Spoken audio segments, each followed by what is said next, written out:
The culture there is very similar to America, somewhat similar, I would say, to England, but then very, very much not the same as well.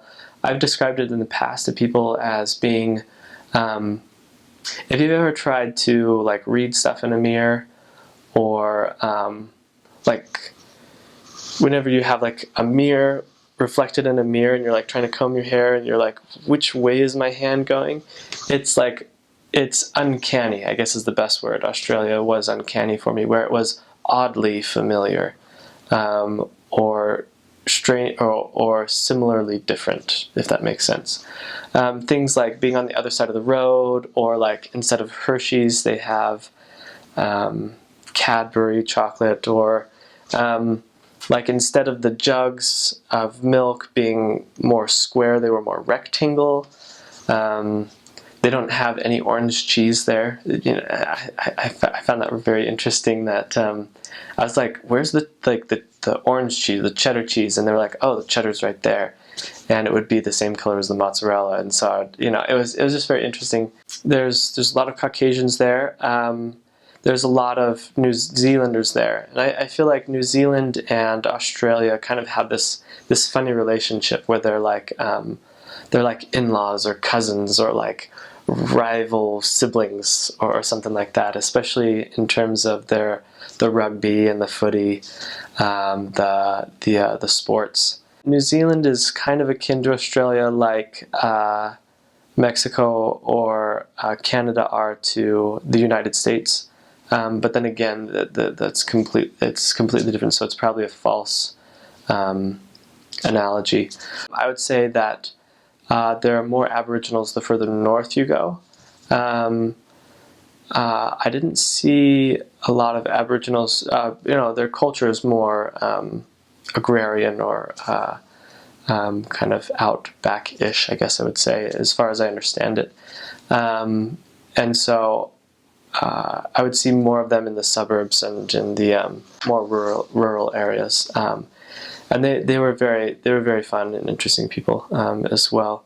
So they don't have 4 seasons like they do have here in Utah, right? Spring and summer and autumn and fall, but it's more like a wet and a dry season is what they call it. So there would be kind of a period in the year where it would rain more, and then a period where it would rain less, I guess. It was interesting how the weather impacted the culture. So like Christmas time was normally the hottest time of the year, which was kind of interesting, right? You'd be eating like salads and summer sandwiches, things like that. I remember only needing to wear a sweater maybe like 1 week in the year. I think there was one period where it got cold enough in the mornings where I would be like, okay, I need to wear layers. But I didn't experience hardly any cold in the mission, besides maybe that 1 week or 1 month, maybe at most. And yeah, I think I spent one winter up in Townsville, and again, that's more tropical. So I didn't spend any time down in the Gold Coast, and I didn't spend any time in the kind of the outback. I think in terms of transportation, they have a fairly good public transport system.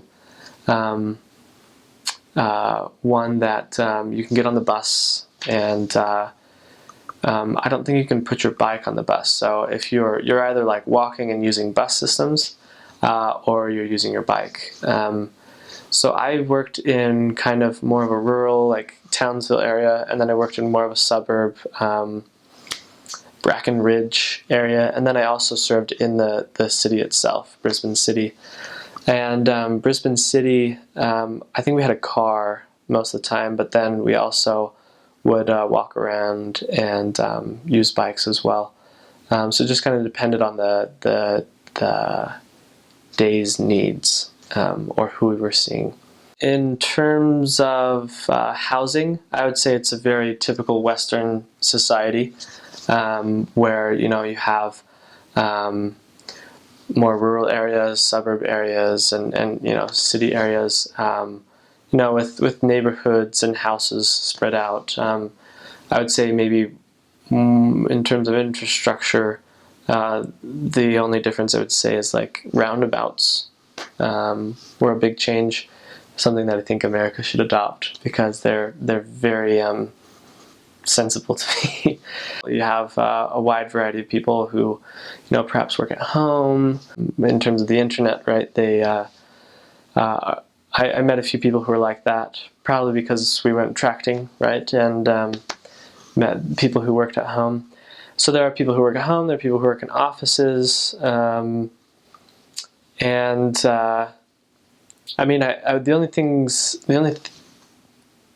a very typical Western society, but I would say maybe some of the differences, right, would be, I think there's a lot of miners, kind of as the more inland you go, and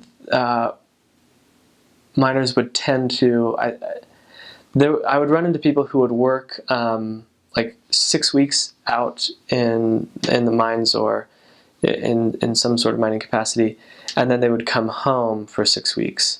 So it was kind of, and 6 weeks may not have been right. It may have been like 2 weeks out, 2 weeks in, or 3 weeks out, 1 week in, something like that. But there were long stretches where they would be gone, and then long stretches where they'd be back. And they got paid fairly well for that because it was a fairly dangerous, risky business. So that was somewhat interesting.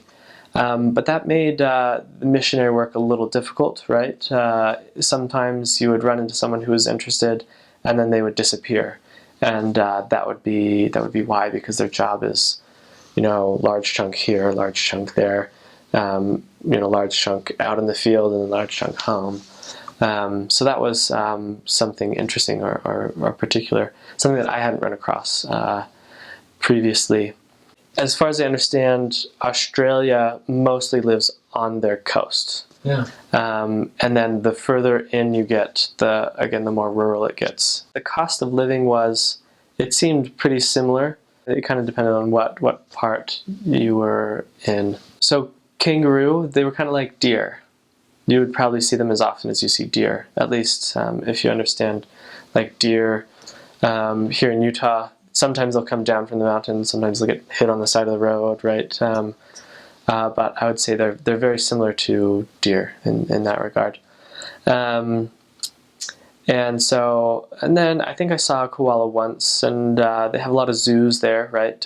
Steve Irwin was a very big cultural figure from there, and so they have, I can't remember what his zoo was called, but they have a zoo that's kind of dedicated to him, that I think his family runs. I remember at one point trying to catch geckos with my companion, like after planning at night, because we had so many cockroaches in our apartment. It was like, let's catch geckos so they can eat the cockroaches or something like that.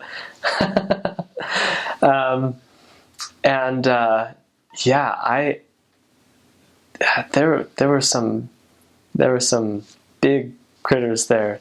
There's lots of bugs, right? I feel like if you're in a humid space, like lots of humidity, there's going to be lots of bugs.